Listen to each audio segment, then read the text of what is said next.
السلام عليكم. يمكن الفيديو دوت ما يكونش مهم عند ناس كتير، بس هو مهم قوي عندي وعند اخواتي وعند اهلي. ده بابا توفاه الله من 5 ايام. النهارده اليوم الخامس على وفاته. الله يرحمه، الله يرحمه يا رب ويسامحه.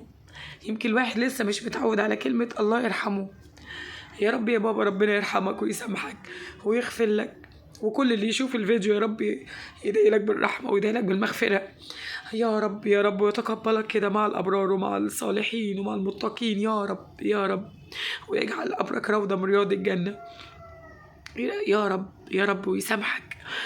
بابا كان حين وكان لين، كان إنسان طيب، كان إنسان كريم، كان إنسان متسامح. كان دايما كنت أتمنى أبقى حينة، وكنت أتمنى أبقى لينة زيه، وكنت أتمنى أبقى متسامحة. للأسف أنا مش كده، للأسف. بابا كان طيب، كان بعد ما يزعق معانا يتصل بينا ما تزعلوش. انا مش عارف انا قلت كده ازاي، ولا مش عارف انا عملت كده ازاي. كان دايما يطلع كده وينزل على ما فيش. كان غضبه بيخلص بسرعة، بينتهي بسرعة. مجرد دمعتين قدامه خلاص ينسى اللي حصل.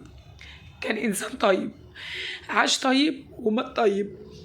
الناس اللي مش عارفة تخلي بالها على أبهاتها، ازاي عارفين تعيشوا؟ يعني ازاي عارفين تعيشوا كده وانت رامي ابوك في الشارع، وانت رامي ابوك في دار مسنين، وانت قرفان انك تغير لابوك. ازاي لا، حتى لو الاب ما ربكش، حتى لو الاب ما صرفش عليك، ده اب ما انت هتبقى اب. اي واحد بيرمي ابوه، ازاي عرفت تعملها؟ يعني ازاي؟ يا ريت ابويا يرجع ونبقى احنا كلنا، انا واخواتي، تحت رجلي تاني. يا ريت يرجع ونبقى تحت رجليه تاني. يا رب يا بابا يرحمك ويسامحك وينور قبرك. يا رب يا بابا يرحمك ويسامحك وينور قبرك. يا رب يجعل الجنة من نصيبك يا رب.